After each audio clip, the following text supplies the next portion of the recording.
Are you thinking about becoming an online personal trainer? It's one of the most lucrative wealth building careers that you could go into, but it's not for everyone. In this video, I'm going to share with you 7 harsh truths that most people don't know. First things first, you need to be a great entrepreneur. A great coach is good at mastering nutrition, training, and essentially creating change for people. But if you don't know how to market yourself, that means put yourself out on the internet, then you're not going to resonate with anyone. On top of that, you got to be good at sales. You got to be good at asking for money. You got to be good at creating an exchange of value.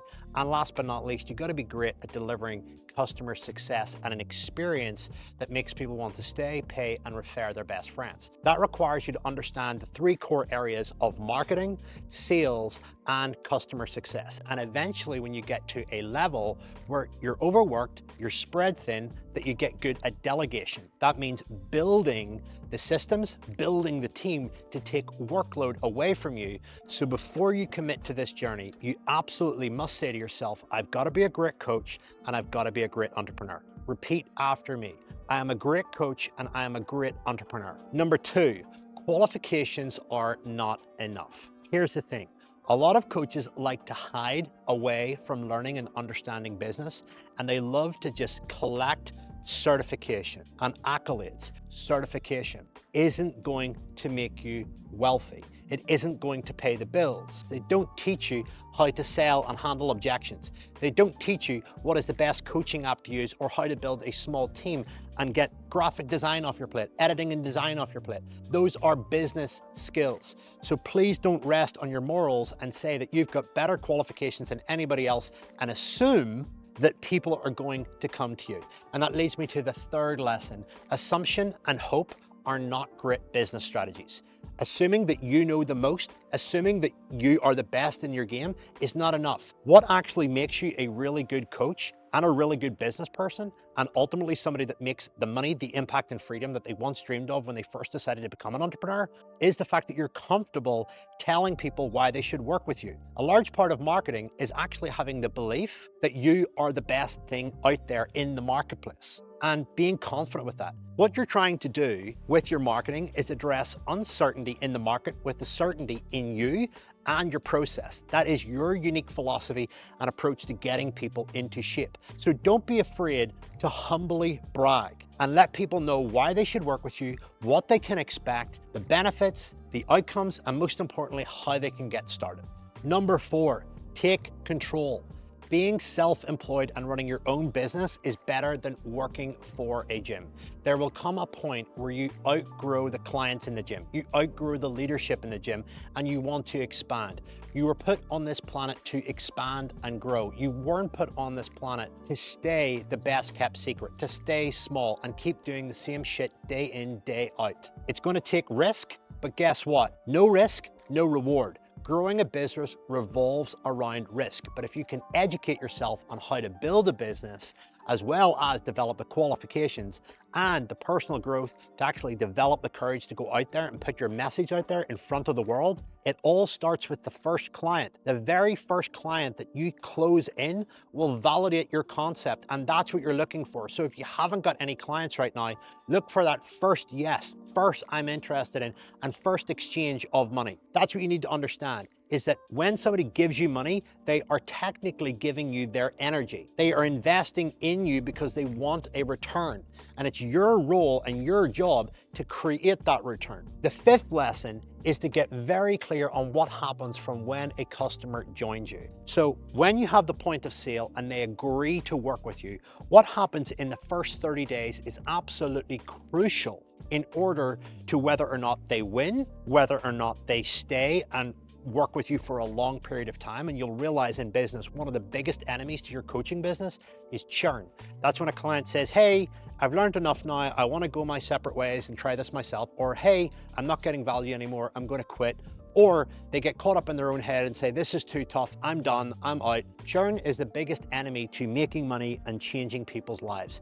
And you have to tell clients what they need to hear, not what they want to hear. But most importantly, you've got to meet them where they are at in the first 30 days of coaching. That is the most important time. And please keep this really simple lesson in mind, because this will make you a lot of money. So listen carefully. Before you tell people to do something, you've got to actually shift their belief system. You've got to change the reasons why they currently do what they do. And you've got to teach them, hey, the reason why I need you to do this is because. Change the belief. Here's what you need to do next. Create small, actionable items that they can execute quickly and see a quick win from. So for example, in the first 30 days, here's a couple of really simple things that some of our best performing clients, and these are clients that make tens of thousands every single month, do with their clients. Number one is remove all junk from the house. Number two is buy a pedometer and do 10,000 steps a day. Number three is make a decision not to eat certain foods after certain times.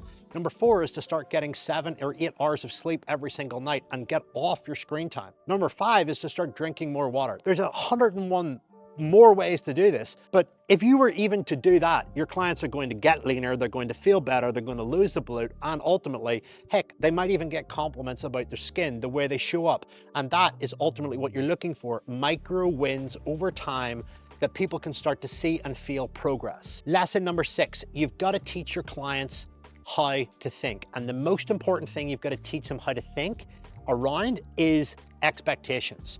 What happens when my weight doesn't budge? What happens when I get hungry? What happens when I step on the scales and I realize that my weight's gone up? Teach them what to do in those scenarios. So a great exercise for you is to write down a list of 10 of the most common problems that your customers would face during the first 30 to 90 days with you, because that's the most important time where they're going to buy into you and buy into trust before they start seeing mega results and everything starts to compound. What are the top 10 challenges that they are going to experience, and what should they do about it? If you can preempt these problems, tell them exactly what to do, and teach them how to think whenever they are under stress and challenged, they're much more likely to pull through and win. And last but not least, pricing and knowing what to charge. Please listen to this, because it's the most important part of this video.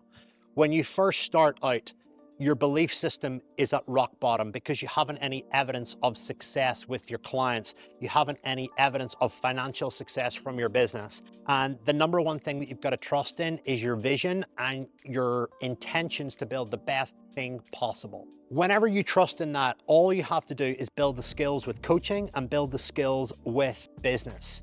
Whenever you do that, you need to then create a monthly, weekly, daily plan to run your life. What is the most important thing I need to focus on? Now, after you've done all of that, when it comes to pricing your services, start low. When you start low, the resistance is low and the ability for you to interact with and work with people is high. That gives you the feedback on what works, what doesn't work, what you like, what you don't like. And ultimately, as you create more social proof, you will build more confidence. That social proof you can use for content to get your name out there and let people know who you are, what you can do for them, and how they can get started. And as you begin to build up demand, great businesses have great demand, then you can start increasing your price points.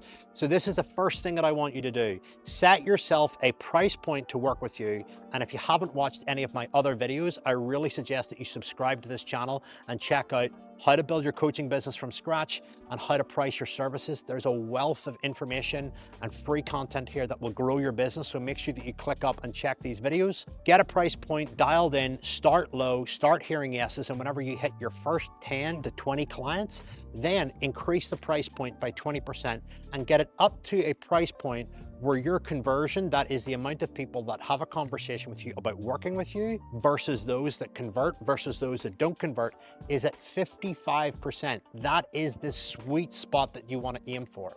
If you're converting 80%, 90%, 100% of the people that come to you, guess what? You're too cheap. You're probably a charity. If everyone is saying no, there's a very good chance that you're either too dear or you don't know how to sell. Once you master the fact that you know what you do, you know how to sell, start at a price point that's low, get some results, you can start working your way up. And the goal is to get at least 55%. That is the golden metric that I tell all of our coaches to aim for.